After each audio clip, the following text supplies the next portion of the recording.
आज के क्लास में हम लोग जैव विविधता से होने वाले जैव विविधता के सबसे पहले हम लोग महत्व के बारे में जानने वाले हैं। ऐसे जैव विविधता का महत्व के पारिस्थितिक तंत्र में महत्व जानने वाले हैं। जैव विविधता का महत्व हम लोग पिछले क्लास में भी चर्चा किए थे।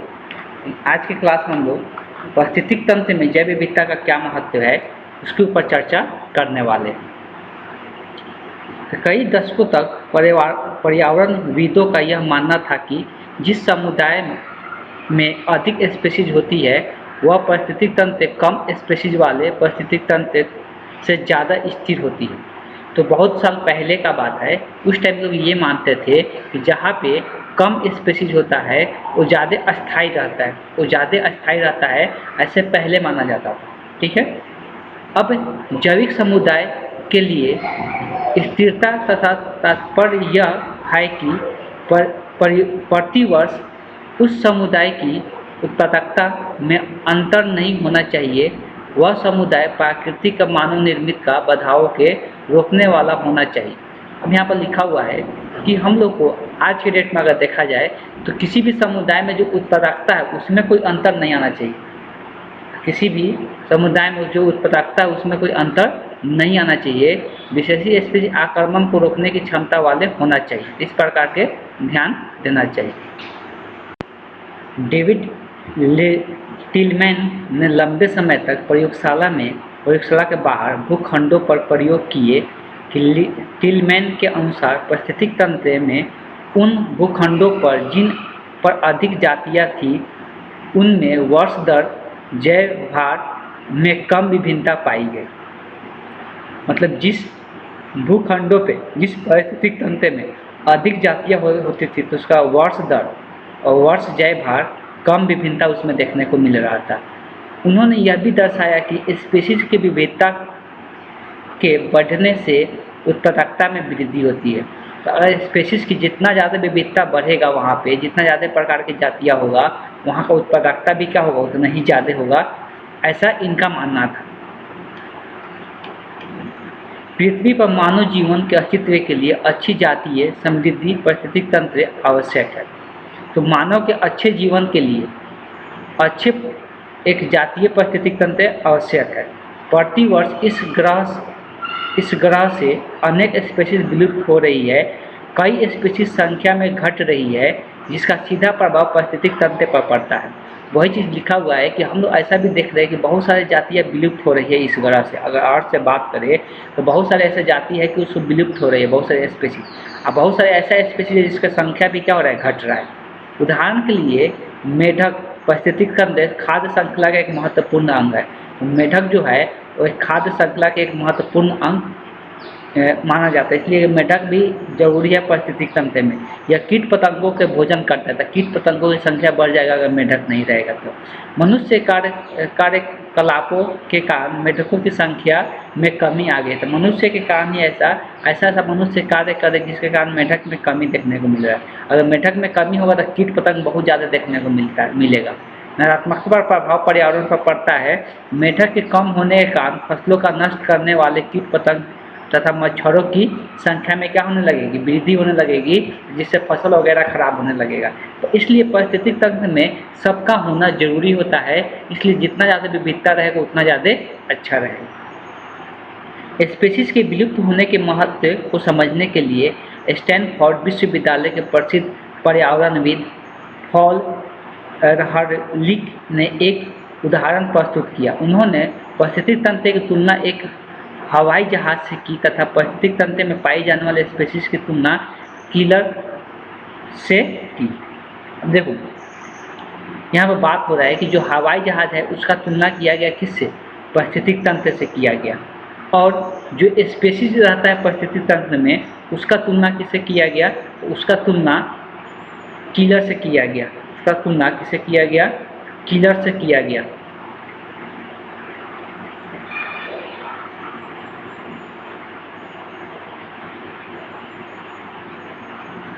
तो अगर बात करेंगे कि यदि हम सोचते हैं कि पारिस्थितिक तंत्र की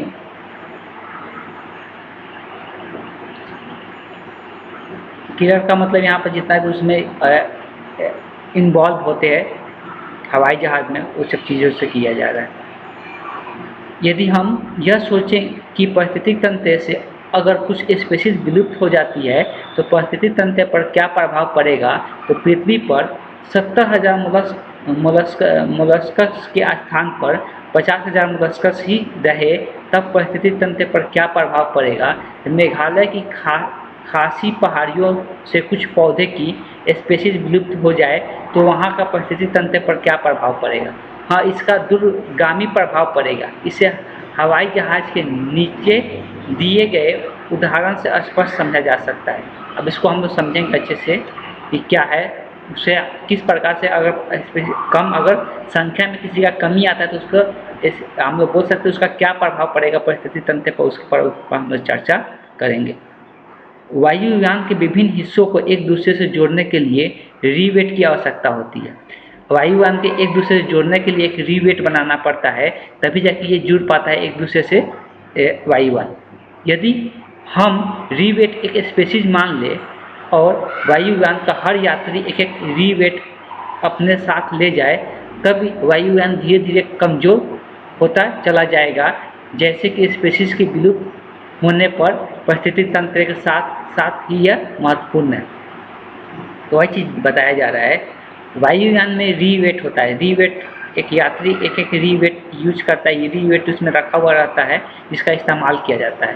तो अगर हर एक यात्री रिवेट क्या करे, लेकर चला जाए तो रिवेट की संख्या घटेगा, तो अभ्यास है कि उसका क्या हो जाएगा, वायुयान का जो उड़ने का है वो कमज़ोर होते जाएगा, वो ख़त्म होते जाएगा। रिवेट को हिंदी में कहते कीलक हटाया गया। जहाज़ के पंख रिवेट हटाना सबसे महत्वपूर्ण है। यहाँ हम जहाज़ के पंख के रिवेट की तुलना पारिस्थितिक तंत्र में पाए जाने मूल्य स्पीशीज से कर रहे।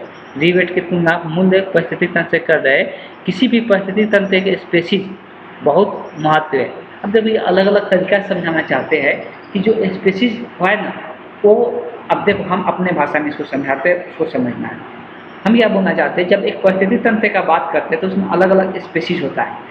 अब जब अलग अलग स्पीशीज रहता है तो कोई एक को कमी होने के कारण दूसरी की संख्या में वृद्धि होने लगता है या किसी दूसरे की संख्या में कमी होने लगता है। ये तो हम लोग अनुभव कर सकते हैं। इसमें मेढक दिया, मेढक की संख्या में अगर कमी हो रहा है तो अभी से कीट पतंगों की संख्या बढ़ेगा।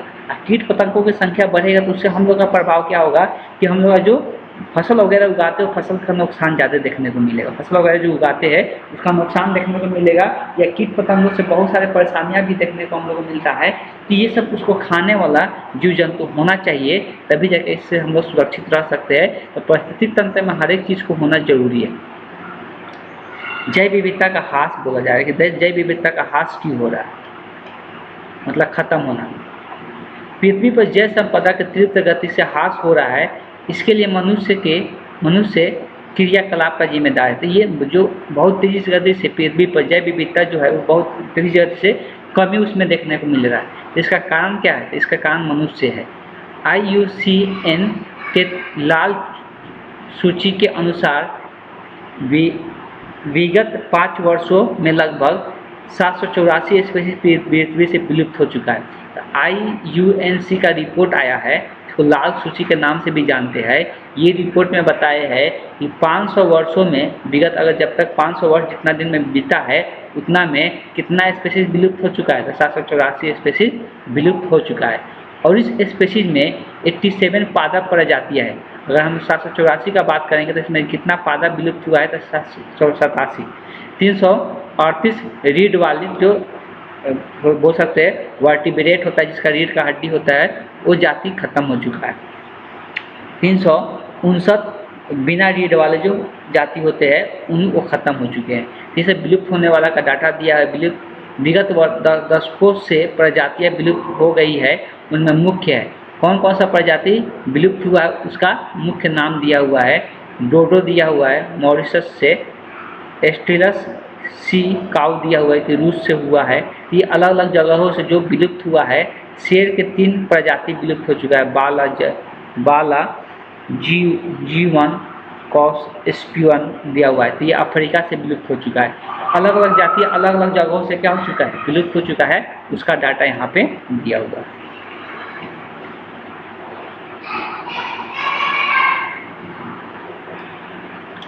एक अनुमान के अनुसार उष्णकटिबंधीय वनों से प्रति वर्ष 14,000 से 40,000 स्पीशीज विलुप्त हो रहे हैं।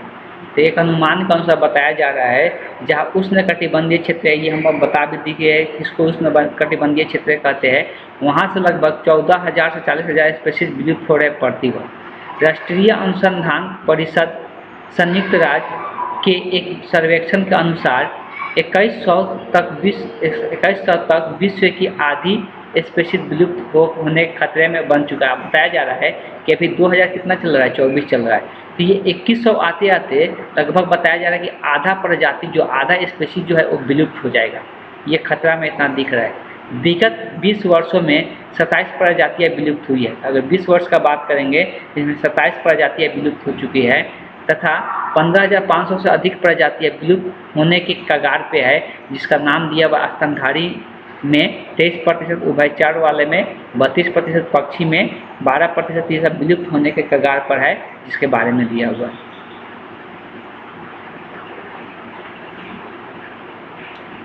प्राकृतिक और प्राकृतिक संसाधनों के संरक्षण के लिए एक अंतर्राष्ट्रीय संघ की स्थापना की गई, जिसे हम लोग क्या कहते हैं, international union for conservation of nature and natural resource. ये स्थापना किया, ये अंतर्राष्ट्रीय संघ का स्थापना किया गया, जिसका नाम दिया है, शॉर्ट फॉर्म में लिख सकते हैं IUCNNR, इसको हम बोल सकते हैं शॉर्ट फॉर्म में।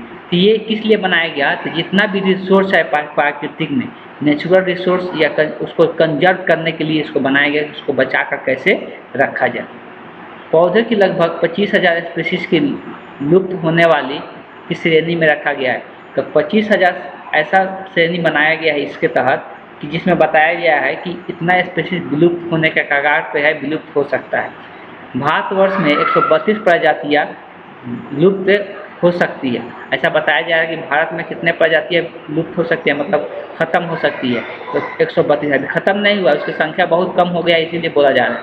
इसमें से 24 प्रजातियाँ पहले ही विलुप्त हो चुकी हैं। इसमें से 24 प्रजातियाँ पहले से ही विलुप्त हो चुकी हैं।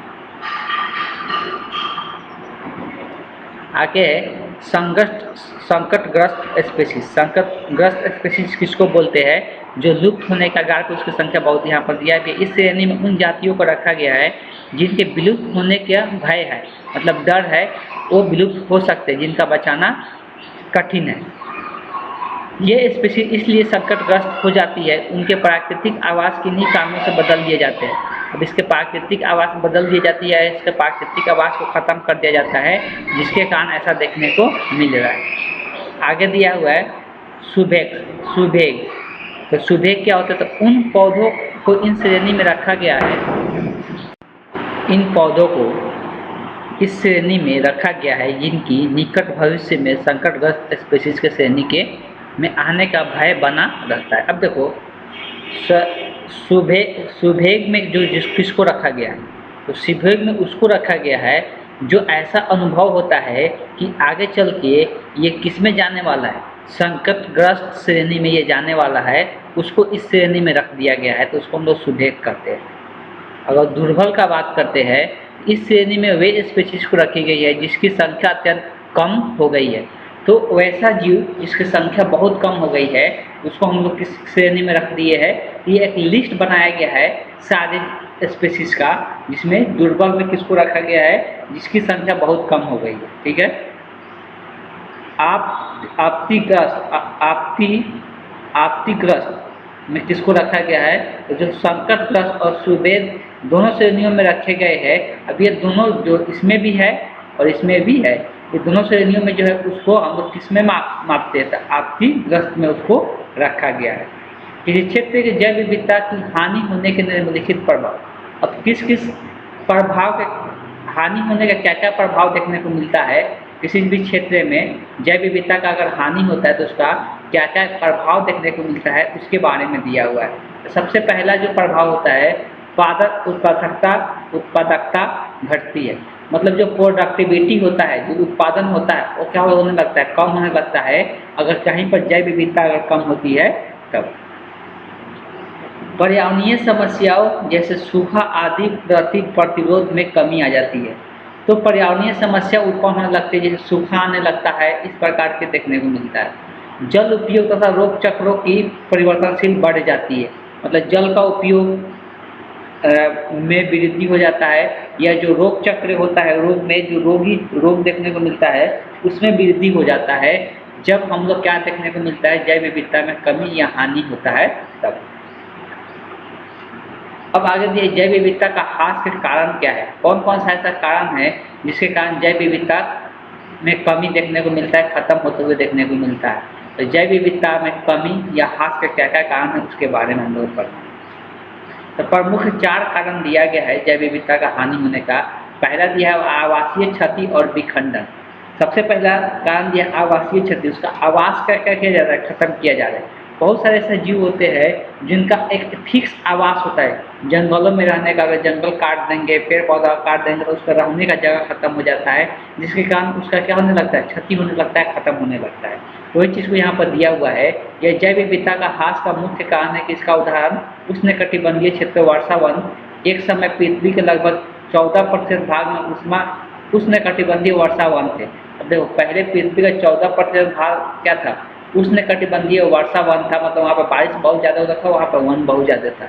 लेकिन लोग कृषि के लिए, लकड़ी के लिए, खनिज प्राप्त करने के लिए, ये सब कारणों से क्या जंगल को काटते आ रहे हैं। और काटते आएंगे तो वहाँ पे रहने वाले जो जीव होंगे जंगलों में, वैसे उसका आवास का क्षति किया जा रहा है। और जब आवास का क्षति किया जाए तो वो जीव धीरे धीरे क्या होने लगेगा, नष्ट होने लगेगा, खत्म होने लगेगा। तो ये पहला कारण दिया हुआ है। ठीक है, अगला यहाँ पे लिखा हुआ है भूमंडल का सबसे बड़े वर्षा वन जो है अमेजोन पाया जाता है। हमको पता है कि ये सबसे बड़ा वर्षा वन होता है, सबसे बड़ा वन अमेजोन है, जो कि दक्षिण अमेरिका में पड़ता है, जिसे पृथ्वी के फेफड़ा भी कहा जाता है, जिसको हम लोग पृथ्वी के फेफड़ा के नाम से भी हम लोग जानते हैं, इसलिए ये बहुत बड़ा वन क्षेत्र है। तो यहाँ पर भी अमेजोन क्षेत्र में सोयाबीन की खेती तथा चारागाह के रूप में प्रयोग करने के लिए भूभाग का काट कर साफ कर दिया गया। इसके कारण वहाँ पर बहुत सारे स्पीशीज क्या हो गए, विलुप्त हो गए। तो यहाँ पर देख रहे हैं क्या क्या चीज़ें किया जा रहा है। अब वहाँ पे सोयाबीन की खेती करने के लिए उसको जंगलों को लोग काट दिए, जानवरों को चराने के लिए ख़त्म कर दिए। इस कारणों से क्या हो गया कि वहाँ का बहुत सारे स्पीशीज जो थे, जो जाति थे, विलुप्त हो गए। आगे दिया है कि विश्व का मान्यता 18 हॉट स्पॉट में से 2 भारतवर्ष में है। तो 18 को हॉट स्पॉट क्रिएट किया गया है पूरा विश्व में। हॉट स्पॉट का मतलब बता चुके थे कि जिस स्थान पर जहाँ जो बोल सकते हैं जिस स्थान पे स्पीशीज की संख्या ज़्यादा होता है, मतलब वहाँ पे जैव विविधता ज़्यादा होता है, उस स्थान को हम लोग क्या नाम दे देते हैं, हॉट स्पॉट नाम देते हैं। अभी तक 18 हॉट स्पॉट चर्चा में आया है पूरा विश्व में, जिसमें से भारत में 2 है। भारत में 2 का कौन सा जगह पे है, तो पहला जो है वो है पूर्वी हिमाचल। पहला कहाँ है, पूर्वी हिमाचल में है, और दूसरा कहाँ पे, दक्षिण के पश्चिम घाट में, दक्षिण के पश्चिमी घाट में। पश्चिमी घाट हम लोग किसको कहते हैं, हम बताए थे भारत के नक्शा में जो नीचे वाला हिस्सा होता है, तो ये 2 घाट इधर देखने, नदी के किनारे, समुद्र के किनारे, यहाँ पर एक इधर इसको हम लोग पूर्वी घाट कहते हैं, इसको हम लोग पश्चिमी घाट कहते हैं। तो पश्चिमी घाट की ओर क्या है, तो वहाँ पर भी हॉट स्पॉट पाया गया, वहाँ पर भी जीवों की संख्या बहुत ज़्यादा मात्रा में देखने को मिला। तो भारत में 2 हॉट स्पॉट का नाम ध्यान में रखना है। दूसरा कारण बताया जा रहा है अतिदोहन। अतिदोहन का मतलब होता है कि कोई चीज़ का जितना ज़रूरत नहीं होता उससे ज़्यादा उसका उपयोग करना, जितना ज़रूरत नहीं होता है उससे ज़्यादा उपयोग करना, उसी को हम लोग क्या कहते हैं, अतिदोहन। इसके कारण भी जैव विविधता में कमी आया है, इसके कारण भी जैव विविधता का ह्रास हुआ है। इस पर हम लोग थोड़ा सा चर्चा कर लेते हैं। तो मनुष्य अपने लाभ के लिए सदियों से प्रकृति का दोहन करते आ रहा है। प्राकृतिक संपदा के अत्यधिक दोहन के कारण अनेक प्रजातियां विलुप्त हो गई है। तो ये सदियों से, मतलब बहुत दिनों से चलते आ रहा है कि प्राकृतिक का दोहन कर रहा है मनुष्य अपने लाभ के लिए, जिसके कारण बहुत सारे प्रजातियां क्या हो रहा है, धीरे धीरे विलुप्त होते जा रहा है। जैसे पैसेंजर कबूतर, एक पैसेंजर कबूतर है, स्टीलस सी काऊ, प्राणियों के कुछ प्रजातियां अत्यधिक दोहन के कारण विलुप्त हो गए। इसका ज़्यादा दोहन हो रहा था, ये धीरे धीरे क्या हो गया, विलुप्त हो गए। समुद्र के बारे में कुछ दिया था, समुद्र के मछलियाँ प्रजातियाँ के दिया हुआ है, स्पेशल इसका भी अत्यधिक दोहन करने के कारण ये भी क्या हो गया, विलुप्त हो गए। तो मनुष्य का ज़्यादा अत्यधिक किसी चीज़ का दोहन करता है, जिसके कारण क्या होता है कि वो धीरे धीरे नष्ट हो जाता है। इसलिए किसी चीज़ का जितना ज़रूरत हो उतना ही इस्तेमाल करे, एक यूजफुल तक ही इस्तेमाल करे तो सही रहता है। तीसरा कारण दिया हुआ है विदेशी जातियों का आक्रमण।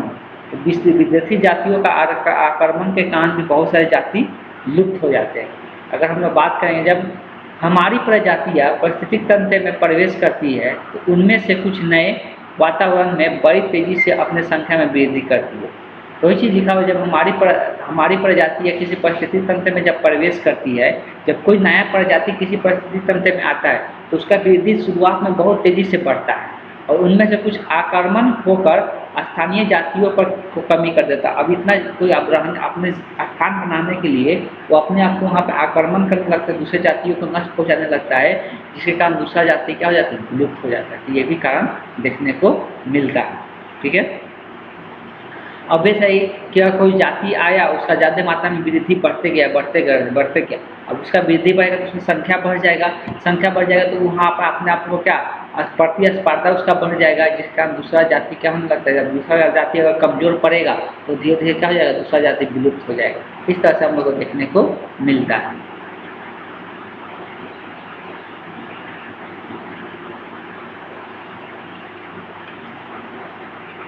आगे दिया हुआ है जैव विविधता का सविलुप्तता। अब ये क्या शब्द है, इसके बारे में समझते हैं।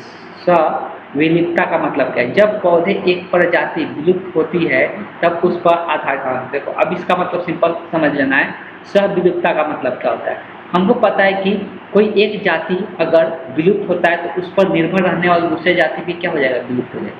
हमको पता है अगर हिरण का बात करते हैं, अगर हिरण विलुप्त हो जाए तो हिरण को कौन खाता है, बाघ।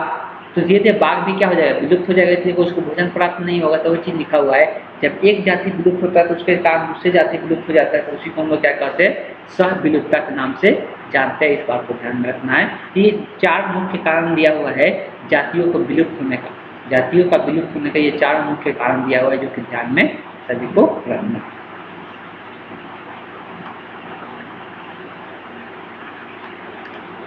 अब हम लोग दिया हुआ है जैव विविधता संरक्षित करने के बाद, अब यहाँ पर पहले दिया हुआ है कि जैव विविधता का संरक्षण करें, कैसे इसको हम बचाएं।